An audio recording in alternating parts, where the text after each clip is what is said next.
The Captain's Vices, a short story by Francois Coppee. Asterisk translated for Great Short Stories by Mrs. J.L. Meyer. 1. The name of the place where Captain Mercadier, 30 years in the service, 22 campaigns and 3 wounds, settled when he was retired is of small importance.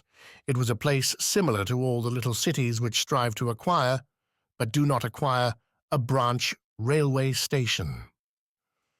As there was no railway station there, the natives had but one diversion. They all met on the Place de la Fontaine at the same hour every day to see the diligence roll in to the cracking of the long whip and the jingling of the little bells. The city numbered 3,000 inhabitants, ambitiously called by the statistics souls, and it fed its vanity on the fact that it was the county seat. It possessed ramparts shaded by trees, a pretty river for fishing with the line, and a church of the charming epoch of the flamboyant Gothic, dishonoured by a terrible Stations of the Cross sent down direct from St. Sulpice. Always on Monday, the public square was mottled with the great blue and red umbrellas of the market, and the country people came in carts and berlins. But the rest of the week the village fell back with drowsy delight into the silence and the solitude which endeared it to the sober bourgeois who made up its 3,000 souls.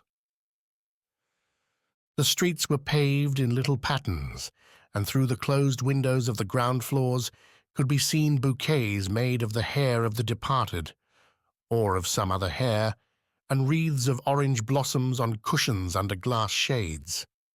And through the half-glass doors of the gardens passers-by could see statuettes of Napoleon formed of clam shells. Of course, the principal inn was named L'Écu de France. The town registrar was a poet.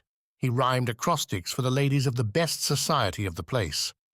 Captain Mercadier had chosen that particular village for the frivolous reason that it was his birthplace. In his boisterous youth, he had mutilated the advertising signs and chipped splinters out of the porcelain bell knobs. Despite these potent reasons, he had neither relations nor friends in the city, and his memories of his childhood held nothing but the indignant faces of the tradesmen who showed him their clenched fists as they screamed and capered on their door-sills, the catechism which menaced him with hell, a school where he was told that he should die upon the scaffold, and, last memory of all, his departure for the regiment, a departure hastened a trifle by the paternal malediction. For he was no saint, this captain. The record of his career was black, with days passed in the guardhouse, causes for punishment being absence from roll call without leave and orgies after taps. Time and time again he had been stripped of his chevrons, both as corporal and as sergeant, and it had been only by chance, thanks to the broad license of the campaign, that he had won his first epaulette.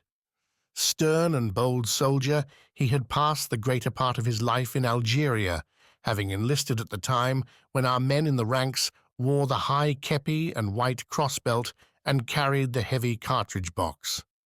He had had Lamoricière for commandant.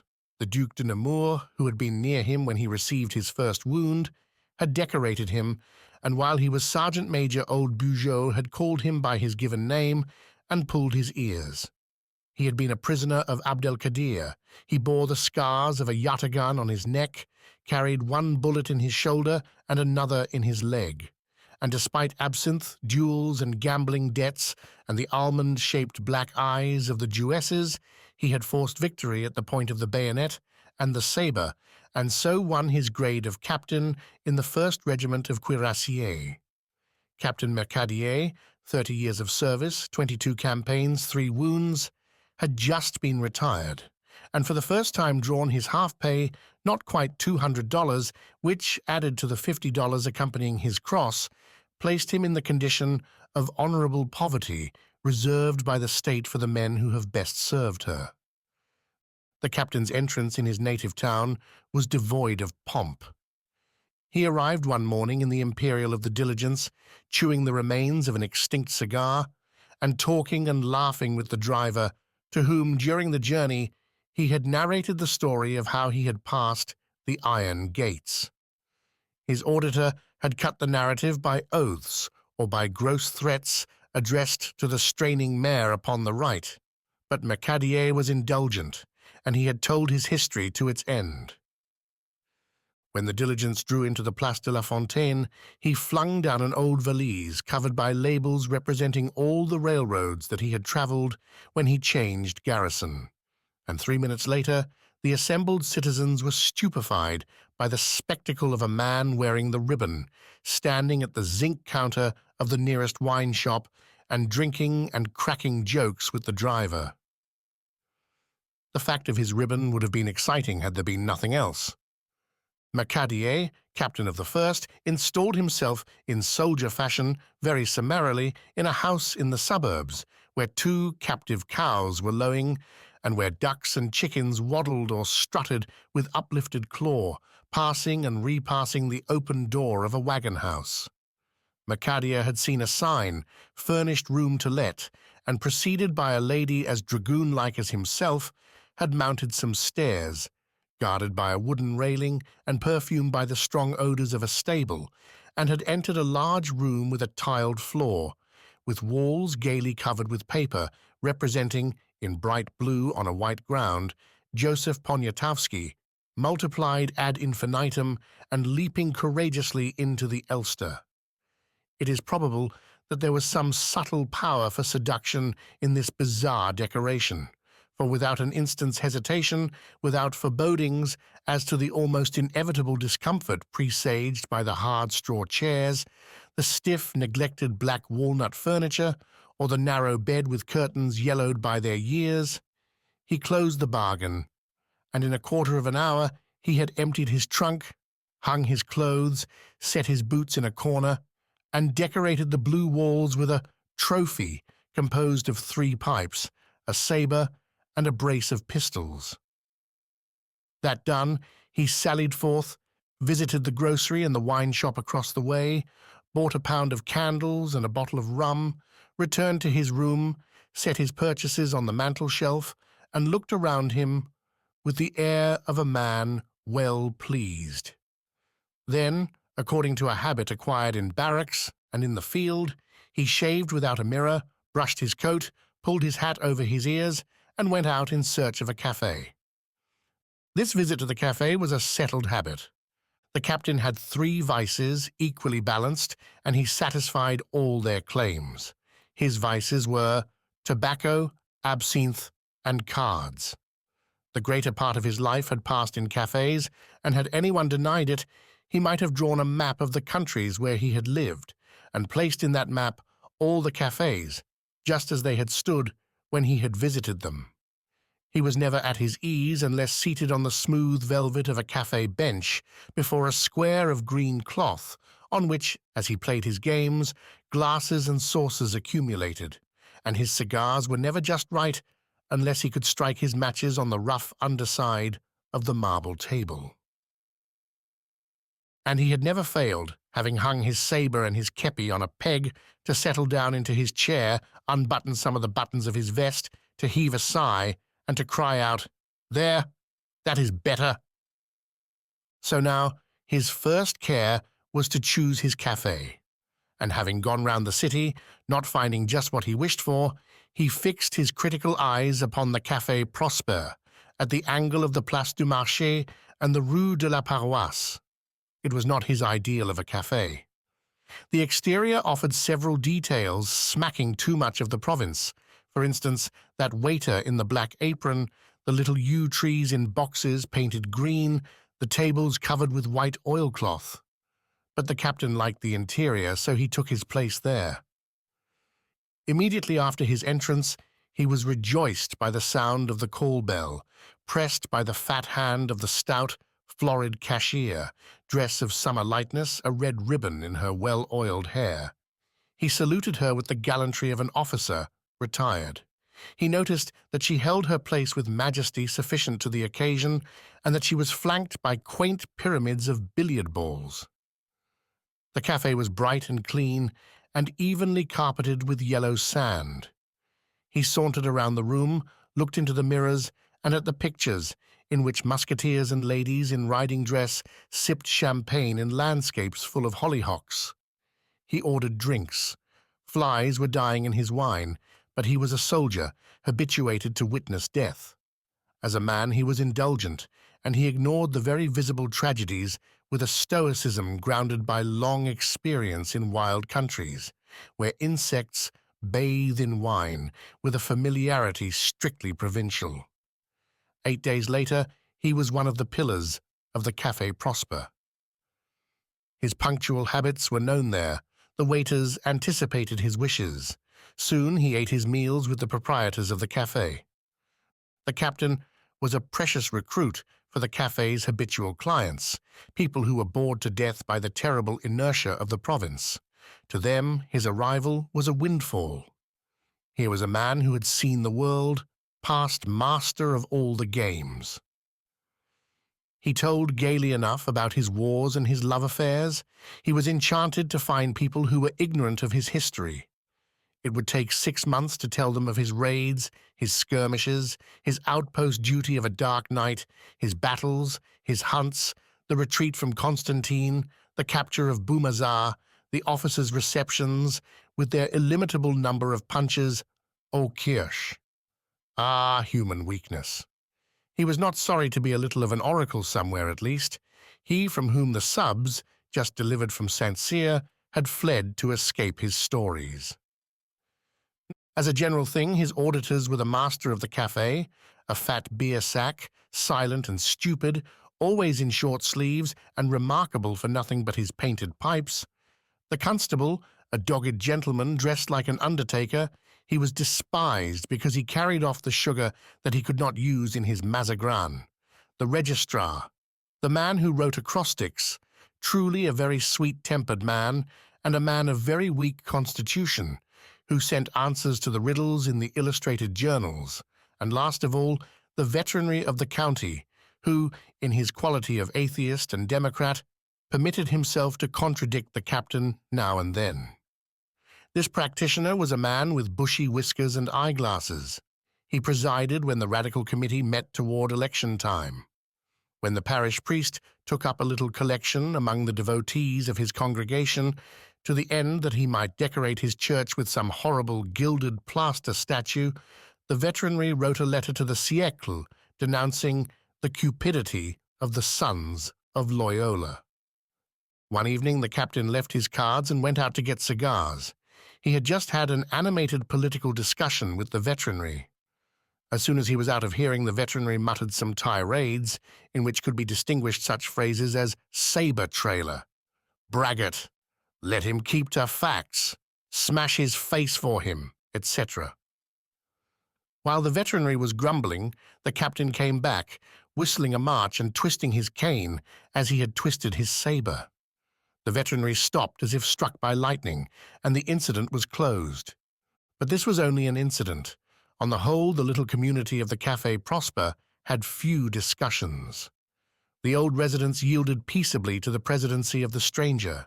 Mercadier's martial head, the white beard trimmed after the fashion of the Béarnais, were imposing enough, and the little city, already so proud of many things, had one thing more to boast of, her most conspicuous representative. 2. There is no such thing as perfect happiness, and Captain Mercadier, who had thought that he had found it, happiness, when he installed himself in his café, was forced to abjure his illusions. On market day, the café was not fit to turn a card in. From daybreak, it swarmed with trucksters, farmers, men who sold hogs, eggs, and poultry, loud-mouthed people with thick, sunburnt necks, carrying mammoth rawhides, slouching about in blue blouses and otter-skin caps, who drank as they drove their bargains, thumped the tables with their fists, called the waiter "thou," cracked the billiard balls, and raised hell generally. When the captain entered the café for his 11 a.m. breakfast, he found the room full of drunkards lying over the tables, staggering about or bolting their course dinners. His own place was taken. The cashier's bell rang incessantly. The proprietor and the waiter bustled about, napkins on arms. In short, it was a day of bad luck, and the days preceding it weighed on the captain's spirits like presentiments of evil. One Monday morning, his courage failed him, and he decided to eat at home.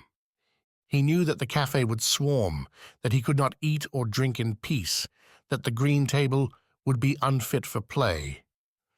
But a ray of the soft autumnal sunlight enticed him, and he went out and took his seat on the stone bench by the street door.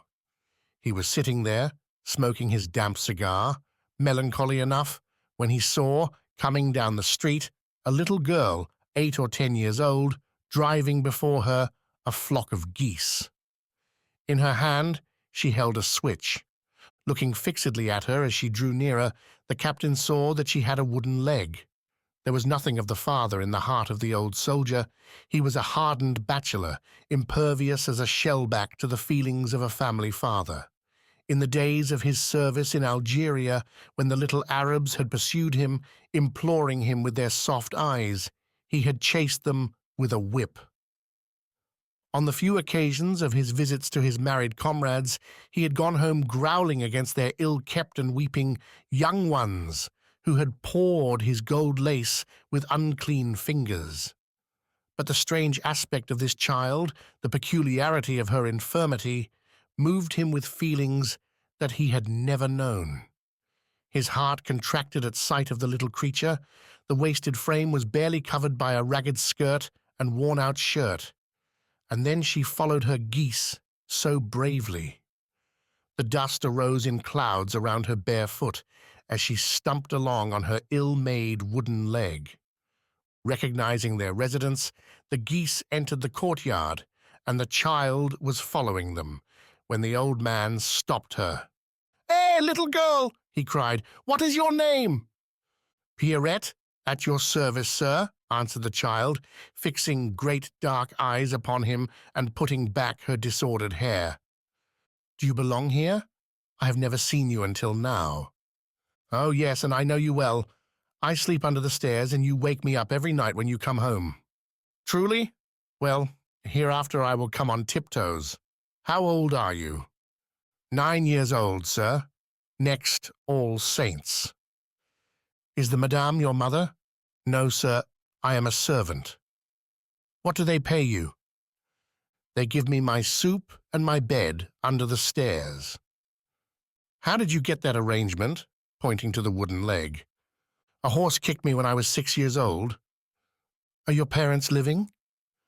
The pale face reddened, and she murmured, hesitating as if ashamed to confess it, "I am a foundling." Then, with an awkward salute, she limped away, passing under the porte-cochere, and the captain heard the clicking of the wooden leg as it struck the pavement of the courtyard. "Good heavens!" he said, mechanically taking the road to the cafe. "This is not according to regulations. If a soldier loses his leg, he goes to the hospital. They give him money for tobacco. This one has to work, and they give her nothing. That is too much. Such an infirmity. Too bad. Too bad." He had reached the cafe, but when he saw the blue blouses, and when he heard the roars of coarse laughter, he turned away and retraced his steps. He was in very bad humor. He had never been in his room so long when it was daylight. The room was sordid. The bed curtains were the color of tanned meerschaum. The rug was littered with cigar stumps and with other things more appropriate for the cuspidor than for the carpet. The dust lay on everything, and so thick that a man might write his name in it. He gazed at the blue walls, the pictured river, where the sublime lancer of Leipzig met his glorious death. Then, to pass the time, he reviewed his wardrobe. "I need a striker," he murmured. "As I am now, I should not pass muster." And suddenly his thoughts turned to the cripple. "I have it! I will rent the adjoining room. Winter is coming. The little one would freeze under the stairs. She shall be my striker, caterer, sutler. That one is brave enough for a man. Quai!" Then his face clouded. Quarter day was coming, and he was deep in debt at the cafe. "I am not rich enough," he said gloomily. And yet, they rob me down there. I could stake my pay on that. What do I have to eat? My board is too dear, and that devil of a horse doctor cheats like old man Bezique himself. For 8 days I have paid for his drinks. Who knows if I should not do better to take the little one? She could make soup for breakfast, pot au feu for dinner, and a stew for supper. The campaign grub, don't I remember it? Decidedly, the temptation was strong. Going into the street that night, he met the mistress of the house, a fat, rosy-cheeked peasant. The little girl was with her. They stood half-bent, picking up the droppings before the house with pitchforks. "Can she sew? Scrub? Make soup?" he asked abruptly. "Who, Pierrette? Why shouldn't she? Does she know anything of all that? Why not? She is a foundling. She came from the hospital. They teach them to take care of themselves." "I say, little one, you are not afraid of me, are you?" "No, I would not hurt you." "What do you think of it, madame? May I take her? I need a servant." "You may take her if you will feed and clothe her." "Agreed. Here are $4. Buy her a dress and a shoe. Let her put them on at once. Tomorrow we will draw up papers." Then, amiably tapping the child upon the cheek, he went away, twirling his cane. It was just such a moulinet as he had made with his sabre. "I shall have to draw the line on my drinks. A few less absinthes, Captain Mercadier," he thought merrily. "As for the horse doctor, I must turn his flank. I can't play Bezique any more. This thing is according to regulations." "Oh, Captain, you are a deserter," said the pillars of the Café Prosper when he appeared among them after a long absence. "Well, that's about it," answered the captain. But the poor man had not foreseen all the consequences of his charity. By suppressing his beer and absinthes, he had managed to clothe and feed the child of his adoption, but the modest price of her sustenance did not end it. Now the bachelor was housekeeping, and housekeeping costs money. The heart of the child was full of gratitude, and she proved it by her acts. The captain's room was as fresh as a rose. The furniture was like new. The spiders no longer trailed their threads over the glorious death of Poniatowski. When the captain set foot upon the stair, he was saluted by the odor of cabbage soup and all the well-remembered dishes of the mess, all that set upon the coarse but snow-white cloth, and the painted plate, and the sparkling cover. Sapristi! This was campaigning. Pierrette always profited by the after-dinner humor to confess her wishes. She longed for brass andirons for the chimney, for now the captain had a warm room every day. The little one kept the fire laid ready for his coming. The days were short and cold, and Pierrette longed for a pretty mould, for she made such cakes for the captain. Yes, all that cost money. Where was it to come from? But the captain smiled at all her wishes. Home comforts had won the old war dog. Home was the best, and this home was a real home. The andirons must be had, so must the mould, but how, where from? He resisted the mellow seductions of his loudre. A demi-loudre must do for the present. Then came another struggle, and the demi-loudre was displaced by a 1-cent Algérienne. Someone offered 5 points at écarté, and a stare that froze the marrow in his bones answered him. Then came the last sacrifice. The third glass of beer was suppressed, so was the second glass of chartreuse. It was a struggle.